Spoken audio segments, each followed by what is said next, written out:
আসসালামু আলাইকুম। আমি প্রতিদিনের রান্নাঘরে আপনাদের সকলকে স্বাগত। আজকে আপনাদেরকে আমি রান্না করে দেখাবো কলমি শাক।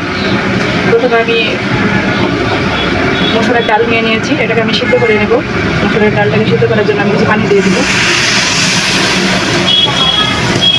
এমনভাবে পানি দিতে হবে যেন ডালটা সিদ্ধ হয়ে যায়, পানি নিচে না থাকে। পরিমাণ মতো পানি দিয়ে নিতে হবে যাতে ডালটা ভালো করে সিদ্ধ হয়ে যায়। এবারের মধ্যে হলুদের গুঁড়া দিয়ে দিয়েছি।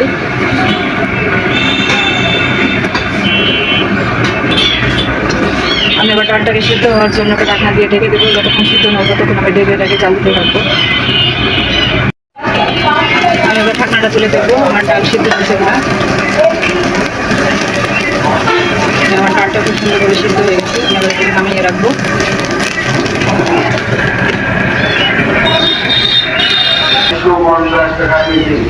আমি একটা কড়াই নিয়ে নিয়েছি, এবার এর ভিতরে তেল দিয়ে দিব। পরিমাণ মতো তেল দিয়ে দিলাম। তেলটা একটু গরম হয়ে গেলে এর মধ্যে শুকনো মরিচের ফোড়ন দিয়ে দেবো। শুকনো মরিচ দিলে এর ফ্লেভারটা খুব সুন্দর আসে, সেজন্য আমি শুকনো মরিচ কুচি করে দিয়েছি। এটাকে হালকা একটু ভেজে নিতে হবে, ফ্লেভারটা যেন ঠিক মতো আসে, সেজন্য আমি হালকা করে ভেজে নেব।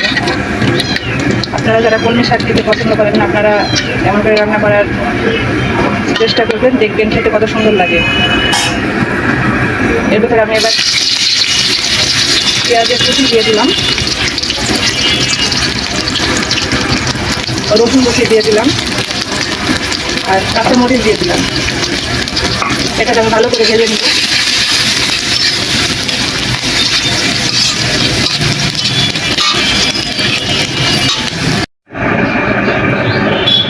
আমি শাকের ভিতরে কিছু আলু কিউব করে কেটে রেখেছি, আমি সেটা ভেজে নেব। আমি 3টা মাঝারি সাইজের আলু নিয়ে নিয়েছি, এটা আমি ভেজে নেব। আলুটা একটু ছোটো ছোটো করে কেটে নিয়েছি যাতে সিদ্ধ হয়ে যায়, তাড়াতাড়ি ছোটো ছোটো করে ভেজে নেব আর শাকের ভিতরে দিয়ে দেবো। শাকটা দিয়ে সিদ্ধ হয়ে যায় এর জন্য আমি ছোটো ছোটো করে আলুগুলো কেটে নিয়েছি। খুব বেশি বড়ো করে লম্বা করে কাটলে এবারে আলুটা সিদ্ধ হতে সময় লাগবে।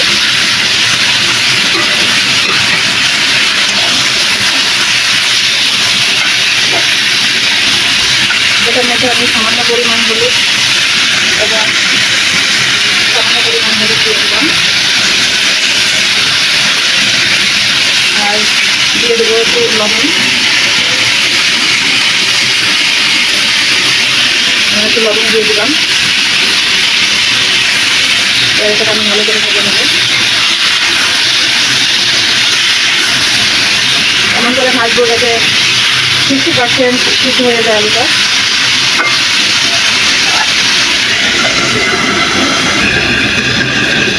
কিছুক্ষণ পর পর ঢাকনা তুলে নেড়ে নিতে হবে, নিচে করে না যায়।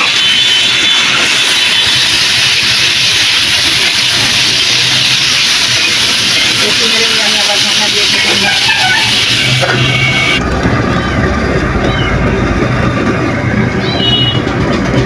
ঢাকনা তুলে দেখে নেব আলুটা সিদ্ধ হচ্ছে কিনা।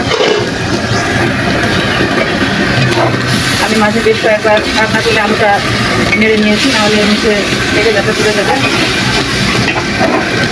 আলুটা সিদ্ধ হয়ে গেছে, আলুটা প্রায় 80% সিদ্ধ হয়ে গেছে। আমি এবার এটাকে নামিয়ে নেব। কালার করে ভেজে নিতে হবে। আমার হালকা ব্রাউন কালার চলে এসেছে। আমি এর মধ্যে এবার সামান্য একটু হলুদের গুঁড়া অ্যাড করে দেবো। আমি ডালে হলুদ দিয়ে দিয়েছি, এই কারণে অল্প পরিমাণে হলুদ দিয়ে দিলাম। আর যেহেতু শাকে খুব বেশি হলুদ দিলে ভালো লাগে না, কালারটাও একটু কেমন জানি হয়ে যায়, সবুজ সবুজ কালারটা থাকে না, এর জন্য হলুদের পরিমাণটা খুব কম দিয়ে দিলাম।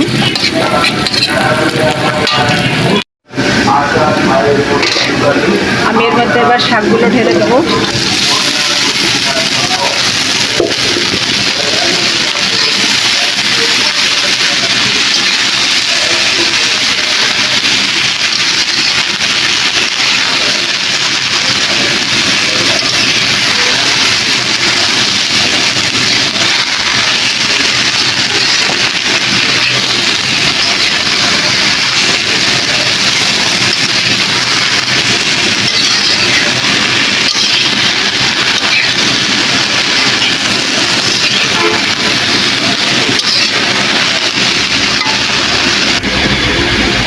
এর মধ্যে সামান্য পরিমাণ লবণ দিয়ে দিব।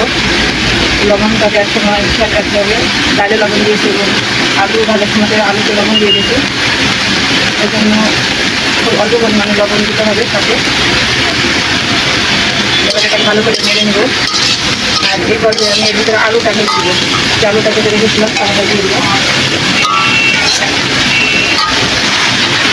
আলুটা দিয়ে আমি ভালো করে চালের সঙ্গে মিশিয়ে নেব।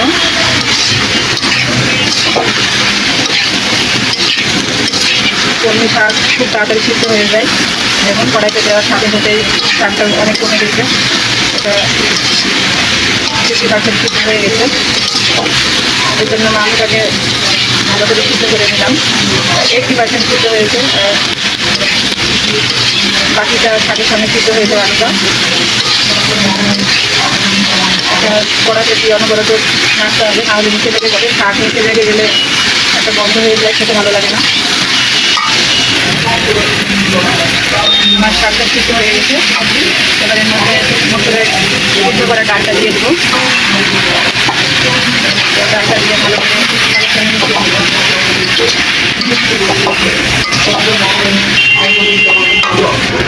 ডালটা দেওয়ার কারণে শাকটার স্বাদ আরও বহুগুণে বেড়ে গেল। ভাজা আলু এবং ডাল সেদ্ধ করা একসাথে আরও বেশি মজা লাগবে খেতে। আপনারা বাড়িতে অবশ্যই ট্রাই করে দেখবেন এই রেসিপিটা, খেতে খুব ভালো লাগবে। এটা রুটি, পরোটা, গরম ভাত যার সঙ্গে বলেন না কেন খুব ভালো লাগবে খেতে।